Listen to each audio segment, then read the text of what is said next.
Hello, my dear students. My name is Amrita from C. Amrita Nair Commerce Coaching Institute, Ahmedabad.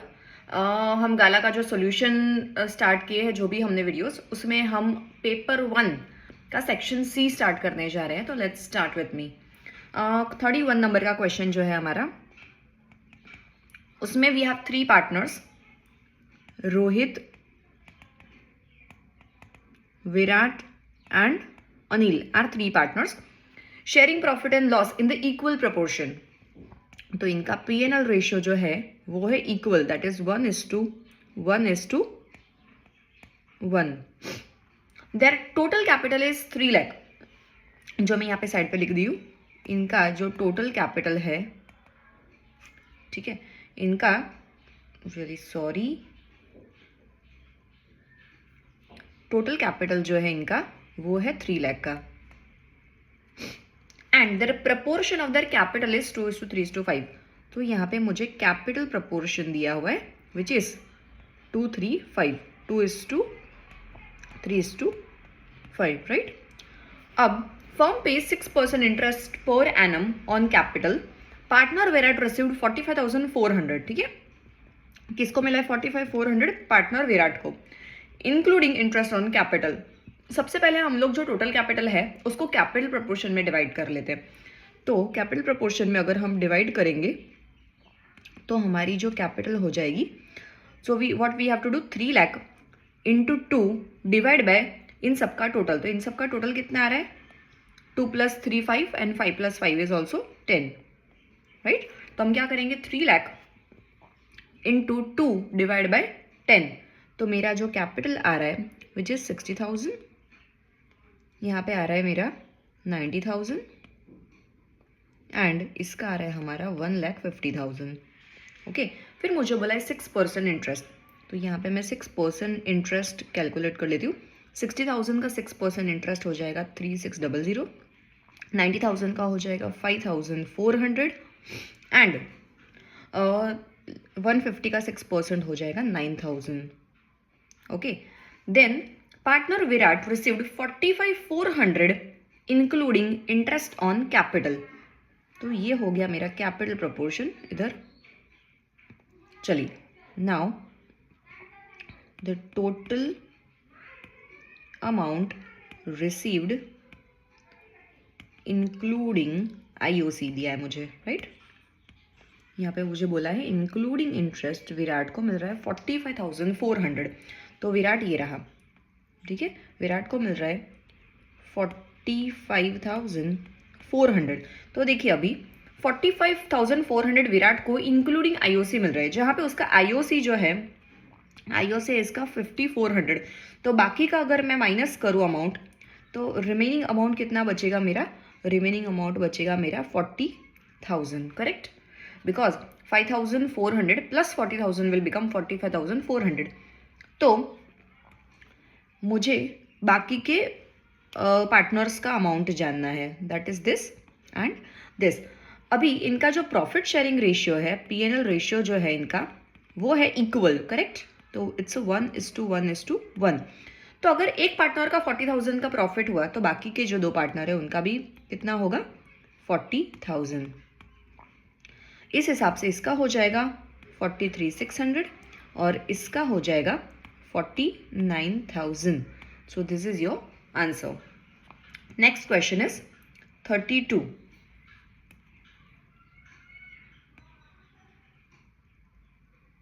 चलिए 32 करते हैं. अभी 32 में मुझे 3 पार्टनर्स दिए हैं, आजू, बाजू एंड काजू.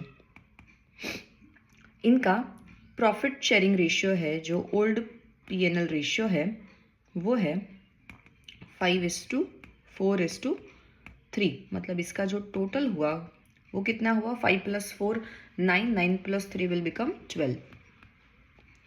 देन इनका न्यू प्रॉफिट शेयरिंग रेशियो जो है वो चेंज कर रहे हैं, new PSR which is 2:2:1.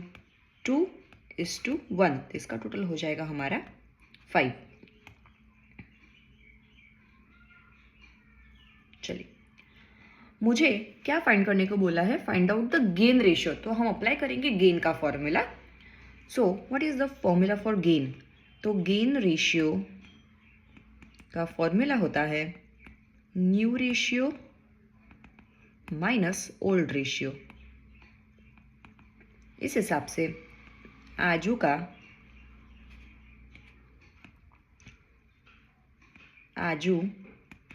Ratio, new ratio क्या है इसका 2/5, this is 2 divide by the total is 5, तो ये हो जाएगा 2/5 माइनस ओल्ड रेशियो है इसका 5/12। इस हिसाब से अगर हम इसका एलसीएम लेते हैं तो एलसीएम किस तरीके से आ जाएगा, इन दोनों का मल्टीप्लिकेशन, ठीक है, तो मल्टीप्लिकेशन आ जाएगा नीचे 60, इसके बाद में क्रॉस मल्टीप्लाई होगा 12 और 2 का, और इसका दोनों का मल्टीप्लिकेशन होगा, तो इसका आ जाएगा 24 एंड इसका आ जाएगा 25, तो आएगा -1/60। अगर गेन अप्लाई करके आंसर मेरा माइनस में आ रहा है तो ये डेफिनेटली क्या होगा, सैक्रिफाइस, तो this must be a sacrifice. चलिए नेक्स्ट इज बाजू। बाजू का है 2/5 माइनस 4/12। अगेन हम ऊपर की तरह एलसीएम लेंगे, तो क्या हो जाएगा, ये 60, 12 2 ज़ा 24 माइनस 5 4 ज़ा 20, तो ये हो जाएगा हमारा 4/60। गेन में अगर आंसर पॉजिटिव आता है तो वो गेन ही रहेगा, ठीक है, तो यहाँ पे लिख देती हूँ मैं गेन। नेक्स्ट इज काजू। काजू का न्यू रेशियो है 1/5 माइनस ओल्ड रेशियो है इसका 3/12। वापस एलसीएम लेते हैं हम 60, 12 1 ज़ा 12 माइनस 15, तो ये आ गया -3/60, ठीक है, तो वापस गेन रेशियो अप्लाई करने पे आंसर माइनस में आता है तो दैट इज कॉल्ड सैक्रिफाइस। इस हिसाब से अगर हम यहाँ पे लिखते हैं साइड में कि आजू कर रहा है -1/60, दैट इज सैक्रिफाइस, बाजू कर रहा है 4/60, दैट इज गेन, एंड काजू कर रहा है -3/60, that is again sacrifice. Sacrifice gain के रेशियो में आप अपना आंसर ऐसे भी कंफर्म कर सकते हैं कि अगर इसका आंसर -1/60 आया, इसका -3/60 आया, तो अगर दो लोग सैक्रिफाइस कर रहे हैं, अगर हम इन दोनों का टोटल करें 1/60 एंड 3/60 का, तो टोटल आएगा हमारा 4/60। तो जितना दो पार्टनर सैक्रिफाइस करे उतना ही एग्जैक्टली गेन मिल रहा है तीसरे पार्टनर को, दैट इज 4/60, तो आंसर इज टैली, राइट। चलिए नेक्स्ट क्वेश्चन मुझे क्या दिया है, pass the journal entry at the time of dissolution for the following transaction without narration लिखने की जरूरत नहीं है। चलिए, तो this is about dissolution, right. इसको हम नीचे यहाँ पे कैलकुलेट करते हैं। आप पॉसिबल है तो आपके सामने आपका बुक का पेज ओपन रखिए सो दैट हम इसको इजीली कैलकुलेट कर सकते। चलिए let's start with the question number 33 of dissolution. First question में मुझे बोला है journal entry at the time of dissolution of the following transaction in the balance sheet, land and building 8 lakh and investment of 220 are disclosed and respectively 9 lakh and 150 are realized from them। सबसे पहले dissolution की entry कैसे की जाती है वो मैं आपको समझाती हूँ। देखिए, अगर for example this is my balance sheet, correct, इस साइड हमारी लायबिलिटीज होती है, इस साइड हमारी एसेट्स होती है, फाइन। तो जैसे बैलेंस शीट में मुझे land and building and investment दिया हुआ है, तो बट ऑब्वियसली मेरा लैंड एंड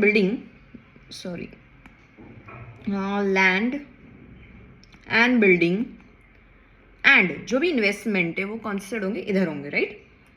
अब इसके नीचे हम बनाते हैं realisation account, correct, debit and credit. तो ये जो land and building and investment है वो इस साइड से इस साइड पे आएगा, करेक्ट, ये आएगा इस साइड पे। अगर इस साइड पे आएगा तो मेरा एंट्री क्या बनेगा, रियलाइजेशन डेबिट टू जो भी एसेट्स है मेरी वो। इस हिसाब से मेरा जो फर्स्ट एंट्री होगा वो होगा realisation account debit to land and building account to investment account, ठीक है। तो 8 lakh plus 2 lakh it will become 10 lakh. Land and building का लिख देंगे हम 8 लाख एंड इसका हो जाएगा 2 लाख। इसके बाद में मुझे बोला है respectively 9 lakh and 150 are realised. तो जैसे रियलाइजेशन में यहाँ से पहले यहाँ ट्रांसफर हुआ, अब इसका जो रियलाइजेशन होता है वो ऑपोजिट साइड ट्रांसफर होता है इधर, मतलब इस तरीके से एंट्री होगी, यहाँ से यहाँ फिर यहाँ से यहाँ। तो रियलाइजेशन की एंट्री क्या हो जाएगी, रियलाइज हुआ मतलब पैसा मिला बेच के, तो होगा एंट्री मेरा कैश डेबिट, मतलब कि कैश या तो बैंक डेबिट टू रियलाइजेशन, ठीक है। तो मेरा यहाँ पे 2 एंट्री हो जाएगी, इसको मैं फर्स्ट नंबर दे देती हूँ, इसको सेकेंड नंबर दे देती हूँ। तो नेक्स्ट एंट्री हो जाएगा मेरा bank oblique cash account debit, दोनों का मिला के 9 + 150 10,50,000 मिल रहा है मुझे, टू रियलाइजेशन अकाउंट। तो दिस विल बिकम 10,50,000, करेक्ट। सो अगर आप एंट्री की बात करेंगे तो असेट्स का डेबिट बैलेंस होता है, डेबिट बैलेंस को बंद करने के लिए हम उसको क्रेडिट करना पड़ता है। तो यहाँ पे मैंने land and building investment credit कर दिया एंड रियलाइजेशन डेबिट हो गया, ठीक है। चलिए सेकेंड नंबर,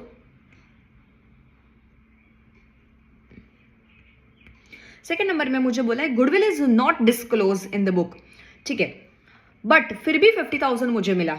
अब देखिए जैसे गुडविल, जो चीज जैसे फर्स्ट क्वेश्चन में जो असेट में था वो ट्रांसफर हुआ, पर गुडविल बुक्स में है ही नहीं, मतलब अगर गुडविल यहाँ पे ही नहीं है तो बट ऑब्वियसली यहाँ पे भी नहीं आएगी, बट उसका पैसा रियलाइज हुआ, दैट मीन्स यहाँ से यहाँ नहीं आएगा बट रियलाइजेशन तो हुआ, तो ये वाली एंट्री होगी हमारी। इस हिसाब से मेरी जो एंट्री होगी वो बनेगी bank oblique cash account debit to realisation for goodwill, the amount is 50,000.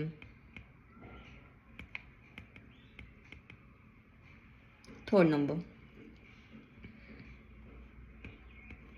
Third number में है income tax liability is now payable 30,000 rupees is not recorded in the books which is now paid.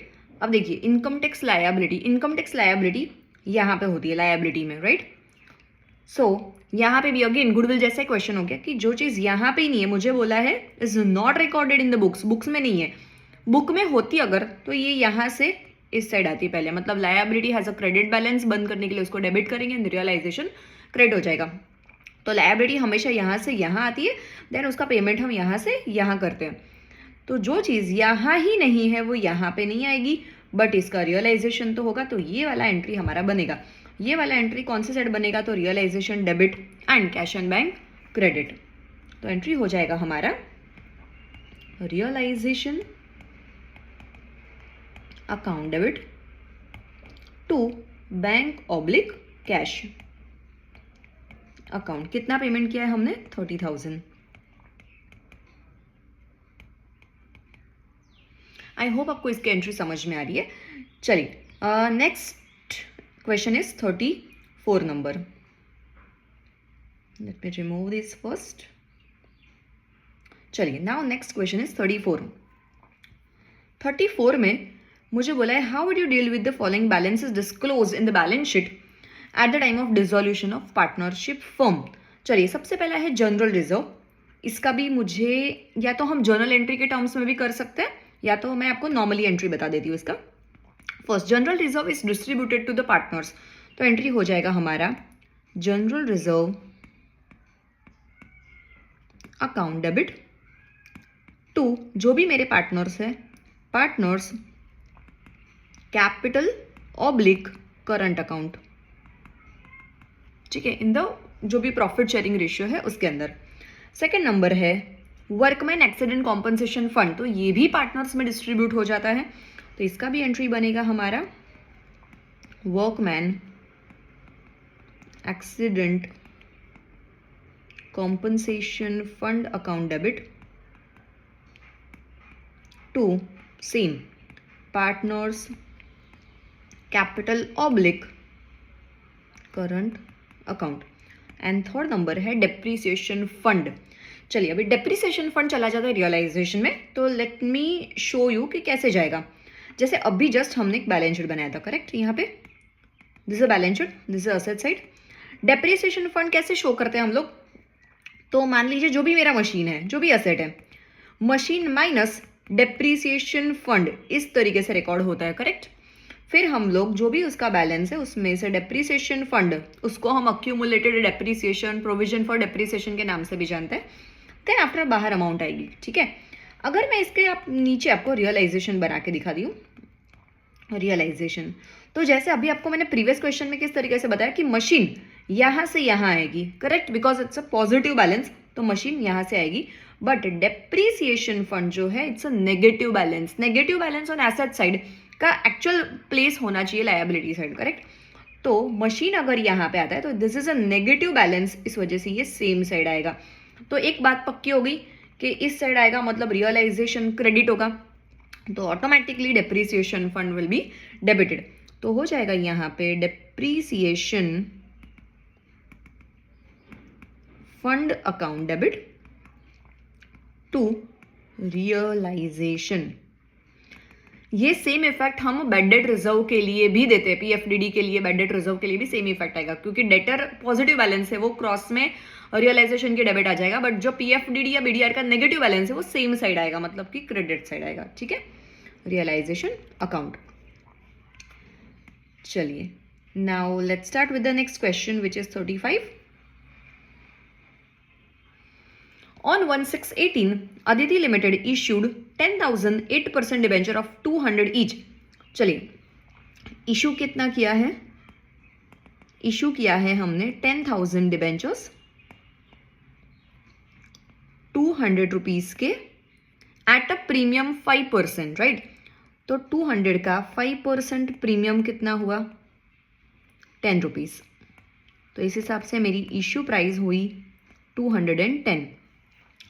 Then बोला है मुझे the debentures are redeem on 31 May 2023 at 2220 पर debenture. मेरा redemption हो रहा है ₹220, दैट मीन्स 200 का तो मुझे फेस वैल्यू पे करना है, प्लस 20 रुपीज का हमारा हो जाएगा डिबेंचर का अमाउंट, ठीक है। चलिए तो अब हम इसका जर्नल स्टार्ट करते हैं। First let's make a format for journal.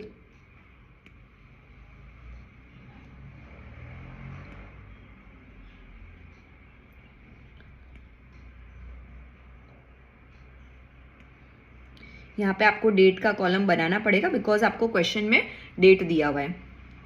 तो date, this is journal entry, particular, debit and credit, and this is a LF column. चलिए हमने 1/6/2018 को जब डिबेंचर हम इशू करते हैं तो हमारा एंट्री बनता है, सॉरी, बैंक अकाउंट डेबिट,